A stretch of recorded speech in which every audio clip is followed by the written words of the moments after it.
Welcome dear student. KP college of arts and science की online YouTube class में आप सभी का स्वागत है। और हम यहाँ पे पढ़ रहे हैं अपने पॉलिटिकल साइंस के जो लेसन हैं, बी फर्स्ट ईयर से ज़्यादा रिलेटेड है ये टॉपिक है, तो आपको इसमें ध्यान रखना है।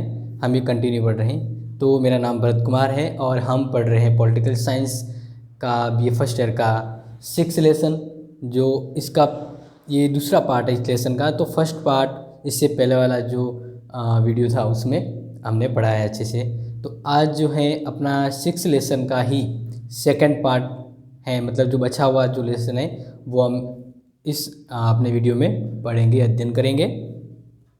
तो देखिए, राज्यों का वर्गीकरण, ठीक है ना। अपना जो लेसन है राज्यों का वर्गीकरण, तो आपको ये ध्यान रखना है कि इससे पहले हमने जो इसी लेसन के ऊपर जो पढ़ा है, तो इसमें हमने अरस्तु के द्वारा दिए गए राज्य के संदर्भ में वर्गीकरण को पढ़ा है कि अरस्तु ने राज्य का वर्गीकरण है वो किस आधार पे दिया। तो मैंने आपको पहले ही बताया है, मतलब पिछले वाले वीडियो में जो अपने पढ़ा है उसमें, कि अरस्तु ने 2 आधार पे राज्यों का वर्गीकरण किया था। एक तो संख्या के आधार पे कि मतलब एक व्यक्ति के पास शक्ति रहेगी या बहुत सारे व्यक्तियों के पास, तो इसी वजह या इसी आधार पे राज्य अलग अलग स्वरूप ग्रहण करते हैं। दूसरा था नैतिक आधार पर, यानी जो राज्य है उसका उद्देश्य क्या है, उस उद्देश्य के आधार पर राज्यों के स्वरूप हैं वो या उनका वर्गीकरण वो अरस्तु ने बताया था। तो इसलिए आपको ये ध्यान रखना है कि अरस्तु का जो वर्गीकरण है वह उस समय की, यानी जिस समय अरस्तु रहे हैं तो उस समय की परिस्थितियों के अकॉर्डिंग ध्यान में रखते हुए उन्होंने राज्य का वर्गीकरण दिया था।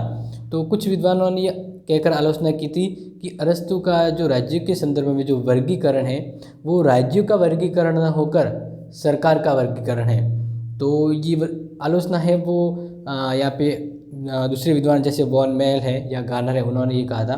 तो मैं आपको मतलब सबको ये याद दिलाना चाहूँगा कि अभी जस्ट बताया कि अरस्तु का जो वर्गीकरण है राज्य के संदर्भ में उस समय की परिस्थितियों को देखते हुए है। तो ग्रीक काल के समय की जब बात करें तो उस समय राज्य और सरकार के मध्य भेद नहीं किया जाता था, दोनों एक ही माना जाता था। इस वजह से अरस्तु ने भी सरकार का विभाजन या सरकार के अलग अलग खंड, ये कह सकते हैं कि जो राज्यों के संदर्भ में जो वर्गीकरण दिया है वो एक तरह से सरकार का ही वर्गीकरण है कि सरकार के स्वरूप के आधार पे राज्य कैसा बनता है, ठीक है ना। एक तंत्र वाली सरकार या मतलब एक व्यक्ति के पास पावर है तो वो उसका स्वरूप होता है कुलीन तंत्र है या धनिक तंत्र है, डेमोक्रेसी है। तो अलग अलग संख्या के आधार पर कितने लोगों को ये संख्या है, ये कह सकते हैं पावर, प्रभुसत्ता जो प्राप्त है उसके आधार पर उनका राज्य का स्वरूप होता है, ठीक है ना। तो ये एक हमने जो थोड़ा रिवाइंड किया है वो अरस्तु के संदर्भ में था कि अरस्तु ने राज्यों का जो वर्गीकरण किया वो किस तरह से, यानी किसको आधार मानते हुए गए। तो आज हम पढ़ रहे हैं वो अपना आगे जो पार्ट बचा हुआ जो रेस्ट ऑफ लेसन है वो हम पढ़ रहे हैं। तो अपना जो नेक्स्ट जो है उसमें आपको देखना है कि राज्य के संदर्भ में अरस्तु के विचार हमने समझे हैं, उनका वर्गीकरण। तो आज हम पढ़ रहे हैं वो है मॉन्टेस्क्यू,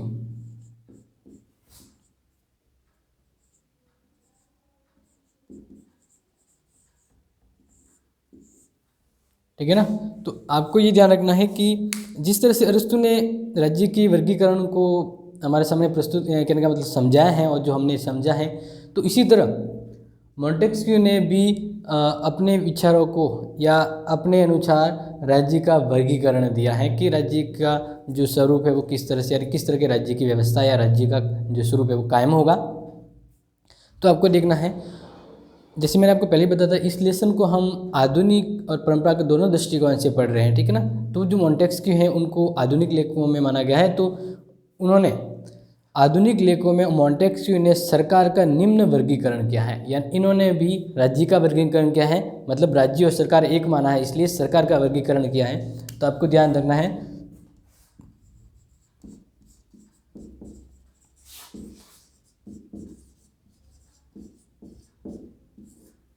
मॉन्टेस्क्यू का राज्य वर्गीकरण, ठीक है ना। यानी मॉन्टेस्क्यू ने राज्य के जो वर्गीकरण बताया है, तो हम वर्गीकरण ये क्लासीफाई यहाँ पे देख रहे हैं कि अलग अलग के राज्य का स्वरूप क्या हो रहा है, राज्य कैसा होगा, एक तंत्रात्मक होगा या बहुतंत्र होगा, लोकतंत्र होगा या संख्या के आधार पे, तो वही हम यहाँ पे पढ़ रहे हैं। तो मॉन्टेस्क्यू जैसे अरस्तु ने पढ़ा है वैसे हम अब इस चैप्टर या इस वीडियो में मॉन्टेस्क्यू के अनुसार राज्यों का वर्गीकरण, यानी मोंटेस्क्यू ने किस आधार पर राज्य का वर्गीकरण किया है, यानी उसने क्या स्वरूप दिए कि कैसा राज्य होगा, तो वो हम यहाँ पे देख रहे हैं। तो आपको ध्यान रखना है कि मोंटेस्क्यू ने निम्न आधार, यानी 3 प्रमुख हैं कह सकते हैं इस आधार पर राज्य के, यानी मोंटेस्क्यू के अनुसार जो राज्य का वर्गीकरण होगा उसके 3 अलग अलग स्वरूप होंगे, ठीक है ना। उन्होंने बताया कि राज्य यानी सरकार है वो 3 तरह की हो सकती है, उनका स्वरूप है वो 3 तरह का हो सकता है। तो पहला है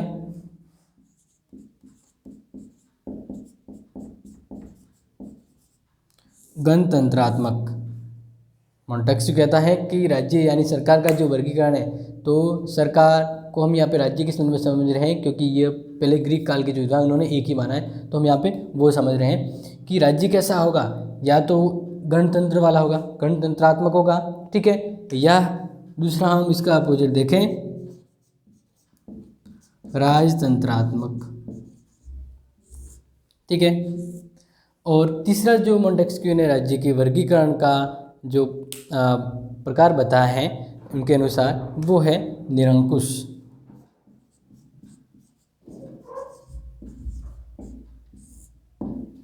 ठीक है। तो ये मोंटेस्क्यू के अनुसार राज्य के वर्गीकरण को यहाँ पे दर्शाता है कि इन्होंने 3 प्रकार, यानी कह सकते हैं कि 3 स्वरूप होंगे जो राज्य के अलग अलग भिन्न विशेषताओं को प्रकट करेंगे। तो यहाँ पे ध्यान रखना है कि गणतंत्रात्मक व्यवस्था, राजतंत्रात्मक व्यवस्था दोनों एक दूसरे से अलग है, जो यहाँ पे अरिस्टो ने मोंटेस्क्यू ने बताई है। तो गणतंत्रात्मक व्यवस्था को पढ़ते हैं तो ध्यान रखना है सरकार ने मोंटेस्क्यू का, यानी जो सरकार का जो बताया कि मोंटेस्क्यू के अनुसार सरकार क्या है, ठीक है ना। तो सरकार से मोंटेस्क्यू का अभिप्राय लोकतंत्रात्मक सरकार से था, यानी उन्होंने जो कहा है कि सरकार कैसी है, सरकार लोकतंत्रात्मक है। उन्होंने पहले ही माना है कि जो राज्य है, मतलब जो सरकार है, वो सरकार कैसी है, लोकतंत्रात्मक है, ठीक है ना। तो इस आधार पे राज्य का स्वरूप, यानी ये राज्य हमारे सामने, उसका कह सकते हैं उद्देश्य के आधार पर राज्य का यहाँ पे गठन, या उनके जो कह सकते हैं मोंटेस्क्यू के अकॉर्डिंग टू ये 3 पार्ट, यहाँ पे 3 जो वर्गीकरण यहाँ पे हमारे सामने हैं। तो इसको यहाँ पे ध्यान रखना है कि लोकतंत्रात्मक व्यवस्था है जिसमें लोगों की बहुमत या लोग जो जनता है उसका ज़्यादा वैल्यू होता है। तो इस तरह से लोकतंत्रात्मक सरकार से था, जहाँ पर राज्य का सबसे बड़ा मुखिया, यानी आपको ध्यान रखना है कि लोकतंत्रात्मक व्यवस्था में इनका मुखिया कौन होता है, लोकतंत्र यानी डेमोक्रेसी जो गवर्नमेंट होती है उनका मुखिया कौन होता है, या तो होगा जनता, या फिर जनता के द्वारा चुने गए प्रतिनिधि, ठीक है ना। क्योंकि मोंटेस्क्यू ने यहाँ पे पहले ही माना है कि गणतंत्र वाली व्यवस्था क्या होती है, जिसमें उस राज्य की जो गणन है, कहना क्या मतलब यहाँ पे जो रहने वाली जो जनसंख्या है, जनता है, उससे यहाँ पे तात्पर्य है। तो वो व्यवस्था गणतंत्रात्मक कब होगा, जब राज्य की जो सरकार है वो लोकतंत्रात्मक होगी, डेमोक्रेटिक, ठीक है ना। जो डेमोक्रेसी का जो स्वरूप होता है, जो गुण होता है, वो यहाँ पे बताया कि सरकार है वो डेमोक्रेसी वाली होगी, लोकतंत्रात्मक होगी। तो इसमें फिर इसका मुखिया, लोकतंत्रात्मक का मुखिया, लोकतंत्रात्मक सरकार का मुखिया कौन होगा, जनता, या फिर जनता के द्वारा चुने हुए प्रतिनिधि। जैसे आज की ही बात करें हम, मतलब वर्तमान की, तो वर्तमान की बात करें तो जैसे भारत में क्या है, डेमोक्रेसी है, यानी लोकतंत्र वाली सरकार है, वो राज्य भी या जो देश है वह एक तरह से लोकतांत्रिक देश है, ठीक है ना। क्योंकि लोकतंत्र यहाँ पे अपनाया हुआ है, यानी भारत का जो शासनीय स्वरूप है लोकतंत्रात्मक है। तो इस तरह से भारत की शासन व्यवस्था का प्रमुख कौन है, जनता है, या फिर जनता के द्वारा चुने हुए प्रतिनिधि है। यहाँ पे जनता को ऐसे समझना है कि जनता ही है जिसके माध्यम से सरकार बनाई जाती है और सरकार कार्य करती है, और वह उसकी जिम्मेदारी या वो किसको कहने का मतलब होता है कि वो अगर सही या गलत करे तो इसकी जिम्मेदारी है वो किसके ऊपर आती है, जनता के ऊपर। अगर सरकार सही से काम नहीं करेगी तो दोबारा दूसरी सरकार है वो अस्तित्व में आएगी वहाँ पे शासन में। तो इस तरह से मुखिया है वो जनता होगा या जनता के द्वारा चुने हुए प्रतिनिधि। ये जो है वो मॉन्टेस्क्यू के अनुसार पहला राज्य का स्वरूप है वर्गीकरण में, ठीक है ना। तो ये आपको समझना है। तो इस तरह से लोकतंत्रात्मक, ये कह रहे गणतंत्रात्मक, इसकी अंतिम शक्ति किसके पास होती है, राज्य को चलाने का जो अंतिम पावर है वो किसके पास होता है, जनता के पास, ठीक है ना। जैसे अभी मैंने बताया था कि जनता के द्वारा चुना हुआ प्रतिनिधि अगर उनकी उम्मीदों पर खरा नहीं उतरे तो फिर जनता के पास ये अधिकार है कि वह अपने चुने हुए प्रतिनिधि को दोबारा सरकार बनाने का मौका नहीं देगी। तो इस रूप में ये कह सकते हैं कि लोकतंत्रात्मक वाली जो सरकार है उसमें अंतिम रूप में शक्ति किसके पास होती है, जनता के पास। तो यह इस तरह से मॉन्टेस्क्यू के अनुसार गणतंत्र यानी जो पहला स्वरूप बताया है वो गणतंत्रात्मक वाली व्यवस्था होगी जो लोकतंत्र के गुण के आधार पे संचालित है, ठीक है ना। तो यहाँ पे जिससे कंफ्यूज नहीं होना है, गणतंत्रात्मक का मतलब ये होती है कि लोगों के द्वारा चुना हुआ जो प्रमुख है वो शासन चलाएगा, ठीक है ना। जैसे अपने भारत की यहाँ पे बात करें तो जो भारत का जो सर्वोच्च जो पद है, जो राष्ट्रपति जी की बात कर रहे हैं, तो वह निर्वाचित होता है, ठीक है ना। यानी चुना ज़्यादा नहीं, उसका निर्वाचन होता है और इसके बाद उसे वह पद हासिल होता है। तो इस तरह वह एक गणतंत्रीय शासन स्वरूप है और यही लोकतंत्र की परंपरा का गुण है। तो अब नेक्स्ट हम बात करते हैं अरुस्ता का दूसरा सुझाया हुआ स्वरूप राज्य के वर्गीकरण का, राजतंत्रात्मक, ठीक है ना। तो अब यहाँ पे इस नाम से ही आप लगभग समझ गए होंगे कि ऐसी सरकार या ऐसा राज्य जिसमें शासन चलाने की पूरी शक्ति किसी एक व्यक्ति या फिर राजा के पास होती है, ठीक है ना। तो इस तरह का जो राज्य है जिसमें पूरे राज्य का जो दारोमदार यानी मुखिया कहें तो वो एक व्यक्ति जो राजा होता है, ठीक है ना, तो वो परिस्थिति क्या कहलाती है, राजतंत्रात्मक।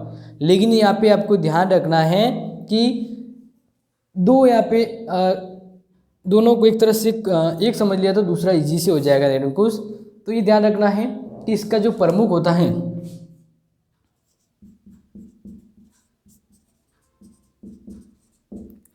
शासन व्यवस्था का जो प्रमुख होगा वो कौन होगा, राजा, यानी एक व्यक्ति प्रभुत्व।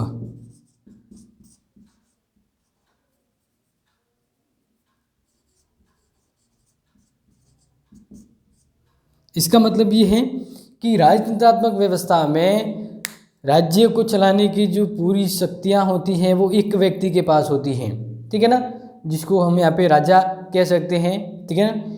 किंग ऑफ द उस स्टेट यानी किंग ऑफ द उसके मतलब पूरे राज्य का एक व्यक्ति जो उस राज्य को चला रहा है। तो इस तरह से एक व्यक्ति प्रभुत्व हो गया, यानी एक व्यक्ति प्रभुत्व शक्तिशील है, ठीक है ना। तो अब इसमें ये ध्यान रखना है कि राजतंत्रात्मक व्यवस्था को राजतंत्रात्मक तभी कहेंगे जब वह उस राज्य की जनता का प्रमुख तो है लेकिन उनके हित के लिए न्याय करे, उनके हित के अनुसार राज्य चलाए, यानी लोगों का शोषण या कह सकते उनको परेशानी करने वाली जो व्यवस्था है वो नहीं अपनाई जानी चाहिए। इस तरह आपको एक तरह से एग्जांपल में देखना, जैसे बहुत सारा मतलब बहुत समय पहले जैसे अलग अलग राज्य थे और सब में अलग अलग राजा हुआ करते थे। तो अगर कोई राजा अच्छा है, गुणी है, जो परोपकारी व्यक्तित्व वाला है, तो वो क्या करेगा, अपने प्रजा अपने राज्य के लोगों की खूब देख रेख करेगा, उनके लिए हर तरह की सुविधाएं रखेगा और उनके कल्याण के लिए कार्य करेगा, ठीक है ना। तो वह एक लोकप्रिय राजा होता है। वो राजतंत्र में एक गुणी या कैसे संपत्तिशील राजा कहा जाता है। तो ये हम जो बात करें वो हो गई राजतंत्रात्मक, ठीक है ना। अब उसकी दूसरी हम देखें निरंकुश। तो निरंकुश का मतलब भी यही है कि पूरे राज्य की बागडोर एक व्यक्ति के हाथों में होगी, ठीक है ना। जो यहाँ पे हम उसको राजा ही कह सकते हैं क्योंकि पूरी शक्तियाँ हैं वो एक व्यक्ति के पास होती हैं। लेकिन अब इसमें क्या फ़र्क होगा कि इसमें जो राजा होगा राजतंत्रात्मक, वो राज्य की इच्छाओं को ध्यान में रखेगा और उसके अकॉर्डिंग ही अपना राज्य चलाएगा। अगर प्रजा सुखी है तो राजा पहले सुखी रहेगा। यही भावना, यही लोक कल्याणकारी जो उद्देश्य और भावना रहेगी वह तो राजतंत्रात्मक व्यवस्था होगी। और ऐसा राजा जो अपनी प्रजा पर ध्यान नहीं दे, ठीक है ना, अपनी प्रजा क्या कर रही है, किस तरह की व्यवस्था चल रही है, राज्य में क्या हो रहा है, कुछ भी ध्यान नहीं दे रहा है, मौज मस्ती वाला या कह सकते अयोग्य जो राजा तो बना लेकिन योग्यशील नहीं है, या फिर वह अपनी मनमानी से शासन चला रहा है, राज कर रहा है, तो ऐसी शासन व्यवस्था कहलाती है निरंकुश। यानी हम कह सकते हैं कि वह राजा क्या है, तानाशाह या तानाशाही, जो लोगों के हित में कार्य नहीं कर रहा है। तो इस तरह से हम यहाँ पे समझ रहे हैं कि राज्य के वर्गीकरण को मॉन्टेस्क्यू ने 3 रूप में बहुत अच्छे से वर्णन किया है। तो यहाँ पे राजतंत्रात्मक और अच्छी तरह एक बार देख लीजिए, जिस तरह से आप समझे हैं।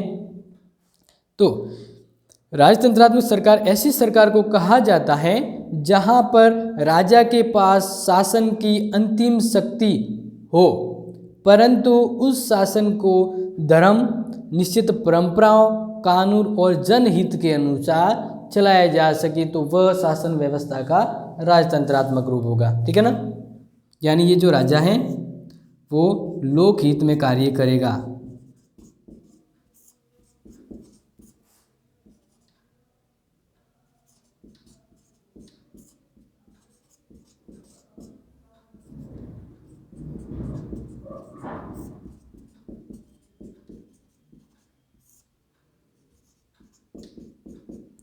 तो इस तरह की जो व्यवस्था है तो वो तो हो जाएगी राजतंत्रात्मक। ठीक है ना, राजा है, सब शक्ति उसके पास है, फिर भी वह निरंकुश न होकर राज्य के हित के लिए कार्य कर रहा है।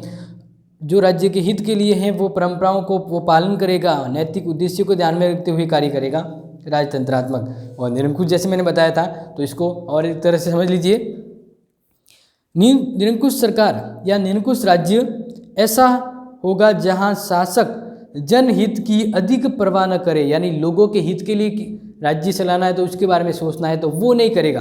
यानी इसका बिल्कुल अपोजिट राजतंत्रात्मक व्यवस्था को अच्छे से समझाया तो इसका जो उल्टा जो रूप होगा, यानी अपोजिट जो कार्य करना है, वो निरंकुश व्यवस्था के अंतर्गत चलेगा। तो उसमें फिर क्या करेगा, जो शासन का जो प्रमुख है वह शासन को अपनी इच्छा अनुसार चलाता है, और जहाँ पर उसके पास शासन की सारी शक्तियाँ होती हैं, यानी एक तरह से निरंकुश हो गया। इसका भी जो प्रमुख होगा वो प्रमुख तो क्या होगा, राजा, लेकिन वह अपनी मनमानी से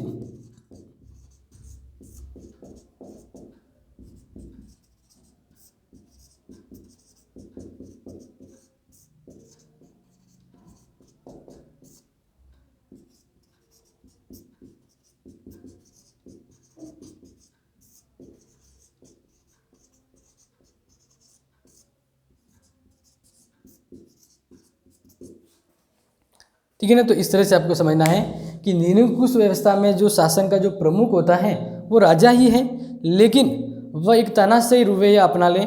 ठीक है ना, तो इस तरह से वह अपनी मनमानी से राज्य करेगा, शासन चलाएगा, लोगों के ऊपर ध्यान नहीं देगा, और प्रजा क्या कर रही है, सरकार उस राज्य के जो कर्मचारी वो क्या करे, कोई ध्यान नहीं देगा, मनमौजी से राज्य चलाएगा, या फिर कह सकते हैं यह योग्य राजा है। तो इस तरह की व्यवस्था निरंकुश हो जाती है तथा वह लोकहित की तरफ ध्यान नहीं देगा, यानी परवाह नहीं करेगा।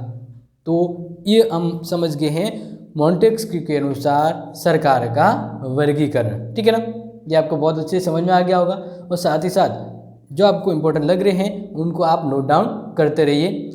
नेक्स्ट हम देख रहे हैं इसी तरह से जैसे हमने अरिस्टो के वर्गीकरण को समझा, मॉन्टेस्क्यू के वर्गीकरण को समझा है, तो नेक्स्ट हम समझ रहे हैं कि यानी अब इसमें ज़्यादा डिफरेंशिएट नहीं होगा। अरिस्टो का थोड़ा सा अलग था, तो उसका एक पूरा चैप्टर बन गया था अपना एक पूरा वीडियो, लेकिन अभी जो अपना ये जो चैप्टर है इसमें हमें जो ये देख रहे हैं वो कॉमन एक विचार, एक जो दार्शनिक है उसकी दूसरी दार्शनिकों से विचार लगभग कॉमन होंगे, तो इसलिए ज़्यादा इसमें आपको समझने में जोर नहीं पड़ेगा। तो आपको यहाँ पे देखना है, नेक्स्ट हम देख रहे हैं रूसो के अनुसार।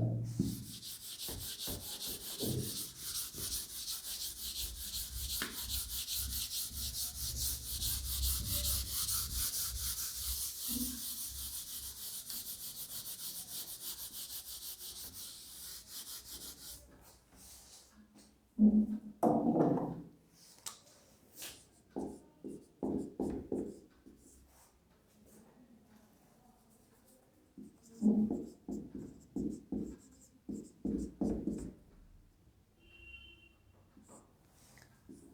नेक्स्ट देखिए, राज्य के संदर्भ में जो हम पढ़ रहे हैं, रूसो ने राज्य या सरकार का वर्गीकरण किया है, तो उसने इसके क्या अलग अलग रूप बताए हैं, तो वो हमने या हमको बहुत अच्छे से समझना है, इसलिए आपको पूरा यहाँ पे ध्यान रखना है, ठीक है ना।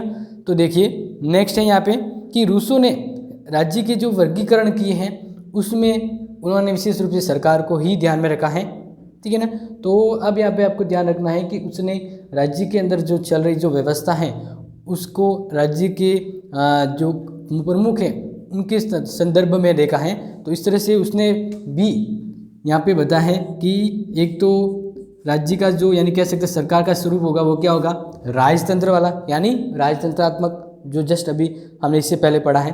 फिर है दूसरा रूप बताया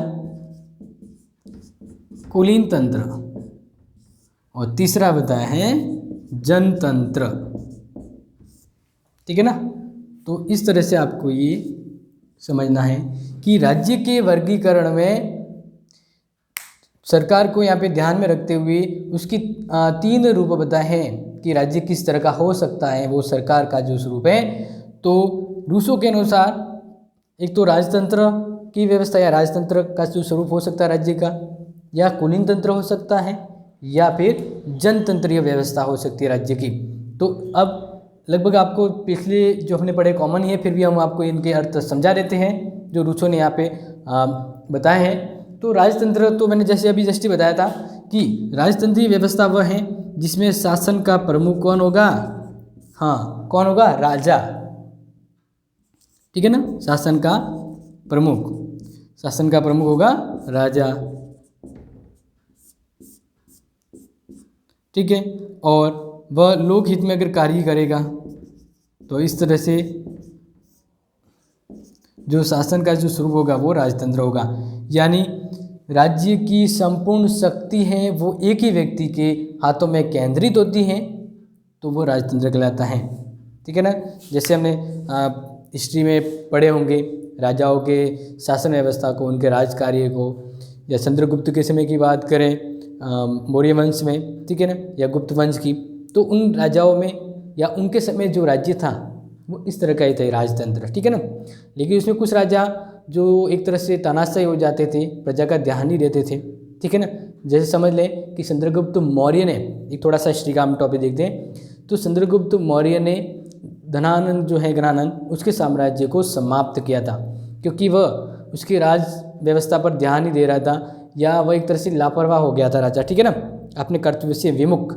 तो इस तरह से वो जो राज व्यवस्था का जो उसके समय रूप था वो एक तरह से निरंकुश था। फिर उसको विजय किया चंद्रगुप्त मौर्य ने चाणक्य की सहायता से, फिर उसने वहाँ पे जो शासन का स्वरूप बनाया राजतंत्रात्मक, जिसका क्या उद्देश्य था, लोकहित में कार्य करना। अब दूसरा हम देख रहे हैं कुलीन तंत्र। तो कुलीन तंत्र को यहाँ पे समझना है कि जो शासन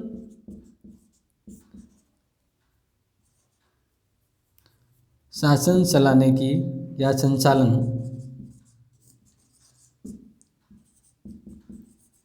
शक्ति कुछ बुद्धिजीवियों के हाथों में है।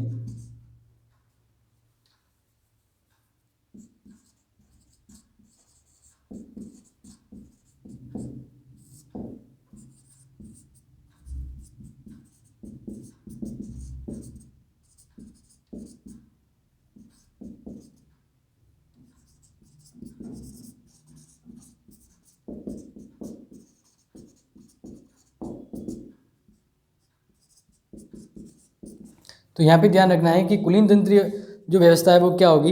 जैसे नॉर्मली एक एग्जांपल ले लें तो हम ये समझ लें कि एक राज्य है जिसमें टोटल कितनी, एग्जांपल के रूप में मान लेते हैं कि 100 है, एक राज्य है ये, और इसमें टोटल कितने लोग हैं, 100 लोग हैं। उस 100 लोग में से यानी 100 जो पीपल है उसमें से 15 जो लोग हैं वो एक तरह से योग्यशील है ज़्यादा, दूसरे उन रहने वाले लोग जो इस राज्य में रह रहे हैं उससे ज़्यादा योग्यशील हैं, और फिर वो उनका प्रभाव इतना है कि उनके प्रभाव की वजह से बाकी सभी हैं उनकी बातों को मानते हैं।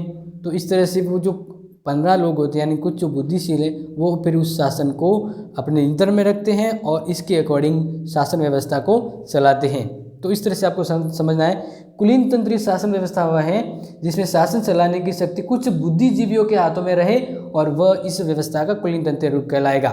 तो यहाँ पे एक एग्जांपल से बस आपको ये समझना है कि कुलीन तंत्रीय शासन व्यवस्था वह है जिस समझ लीजिए 100 लोग हैं, 100 में से 15 लोगों के पास शासन चलाने का पूरा पावर होता है और वो बहुत अच्छी तरह से शासन व्यवस्था को चलाते हैं क्योंकि वो बुद्धिशील है, योग्यशील है। ठीक है ना। तो इस तरह से ये जो रूप बताया वो रूसो ने बताया। इसमें एक आपको ध्यान रखना है, कुलीन तंत्रीय शासन व्यवस्था में धनिक वर्ग की प्रधानता रहती है, यानी जो कह सकते हैं कि संपत्तिशील लोग होते हैं वही कुलीन तंत्रीय व्यवस्था में ज़्यादा प्रभावी होते हैं। ऐसे नहीं कि गरीब है वो पिछड़ा हुआ है और वो भी कुलीन तंत्रीय का एक प्रभावी राजनेता हो या उस शासन में उसका योग्य हो, तो ऐसा बहुत कम देखने को मिलता है क्योंकि कुलीन तंत्रीय शासन व्यवस्था में कुछ बुद्धिजीवी वर्ग होते हैं लेकिन वह कह सकते संपत्तिशील व्यक्ति भी होते हैं। तो इस तरह से उनका प्रभाव है उस राज्य पर रहता है। तो ये शासन व्यवस्था यानी सरकार का रूप है कुलीन तंत्र है। ठीक है ना। नेक्स्ट देखिए जनतंत्र। तो जनतंत्र से आप समझ गए होंगे जनता के द्वारा मतलब जनता के हित में चलाया जाने वाला शासन, और ये चला भी कौन रहा है, जनता के द्वारा चलाया जाता है। तो यहाँ पे आपको समझना है कि शासन का मुखिया, शासन चला रहा है जनतंत्र, शासन संचालन का जो मुखिया है, ठीक है ना, तो वो मुखिया कौन होगा, स्वयं जनता, स्वयं जनता होगी। ठीक है ना। तो इस तरह से एक तरह से कह सकते हैं डेमोक्रेसी का रूप है क्योंकि लोगों के द्वारा ही या तो जो शासन व्यवस्था का जो पूरा जो पावर होता है, शासन संचालन की जो शक्तियाँ होती है वो राजा के पास होती है, मतलब यहाँ पे लोगों के पास होती हैं, और फिर लोगों के द्वारा ही जो प्रतिनिधि है वो चुना जाता है। ठीक है ना। तो इस तरह से जो प्रतिनिधि हैं वो किसके अकॉर्डिंग शासन करेगा, जनता के, क्योंकि अगर वह अपनी कह सकते हैं जनता की इच्छाओं को त्याग कर दे या अपने कर्तव्य से विमुख हो जाए तो जनता के पास ये अधिकार होगा कि उस प्रतिनिधि को उस सीट से या अपने जो उसने कह सकते प्रतिनिधि के तौर पे कार्य कर रहा है उससे वापस छीना जा सकता है, दोबारा उसको सरकार के तौर पे काम करने का मौका ही नहीं दिया जाएगा। तो इस तरह से जनतंत्रीय शासन व्यवस्था में प्रमुख दारोमदार या पावर है वो जनता के पास होता है और वह या तो खुद शासन व्यवस्था को संचालन करेगी या फिर अपने द्वारा एक प्रतिनिधि सुनेगी जो शासन व्यवस्था को चलाएगा अच्छे तरह से। तो ये जो बताया है वो रूसो ने बताया है शासन के संचालन के जो रूप है वो कि किस तरह का राज्य का वर्गीकरण होगा। हम दूसरा यहाँ पे एक देख रहे हैं, इस तरह से हमने रूसो, मॉन्टेस्क्यू और अरस्तु के राज्य के वर्गीकरण के ऊपर विचारों को समझा है। नेक्स्ट हम देख रहे हैं दूसरे विद्वान जिन्होंने राज्य के वर्गीकरण को यहाँ पे बताया है, तो वो हमें यहाँ पे देखना है ब्लस्टली के अनुसार उन्होंने जो राज्य का जो वर्गीकरण दिया है तो वो यहाँ पे देखिए,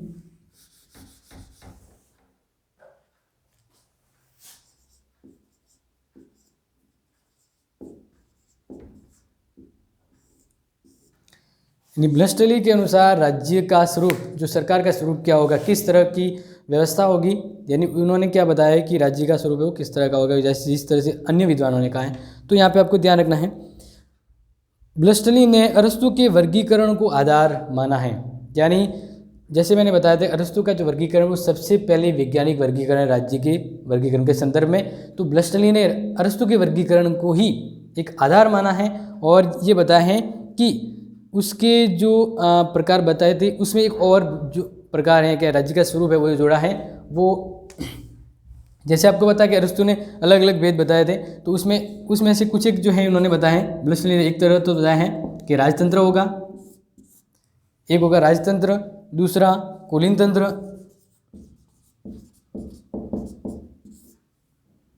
तीसरा यहाँ पे बात करें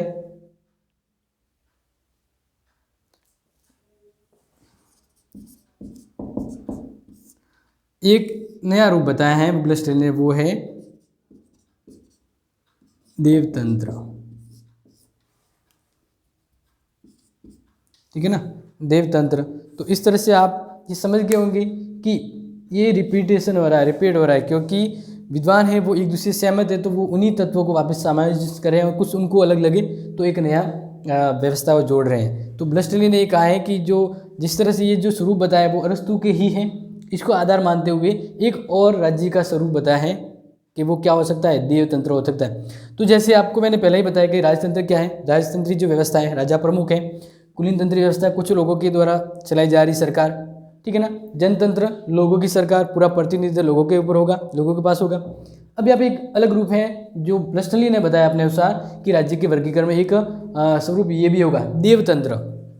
तो ये कह सकते हैं कि यहाँ पे जो ये बताया है तो इसमें प्रमुख क्या है, तो राजतंत्र, कुलीन तंत्र और जनतंत्र, इनके अर्थ तो हमने पहले ही पढ़ लिए हैं। अब यहाँ पे जो पीछे बचता है देवतंत्र की व्यवस्थाएं, देवतंत्र के अंदर क्या विशेष है, राज्य कैसा है, ये क्या स्वरूप है, तो आपको ध्यान रखना है।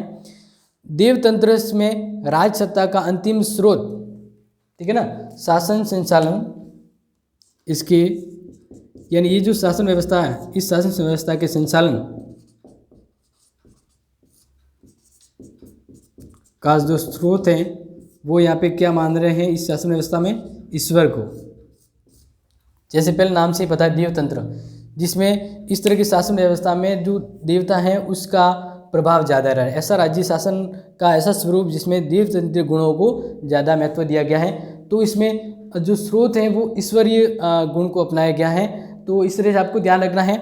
ये ब्लस्टली ने बताया है, तो इसने माना है मतलब ये बताया है और माना है कि जो राजा होता है राजतंत्री व्यवस्था में, तो इसमें वो राजा है वो किसके अनुसार राज करेगा,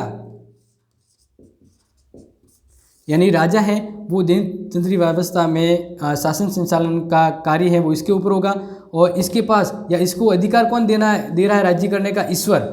तो यहाँ पे ये बताया है देवतंत्री शासन व्यवस्था में कि इस शासन व्यवस्था का जो स्रोत है वो ईश्वर है, और ईश्वर के द्वारा राजा को राज्य में प्रतिनिधित्व करने के लिए रखा है।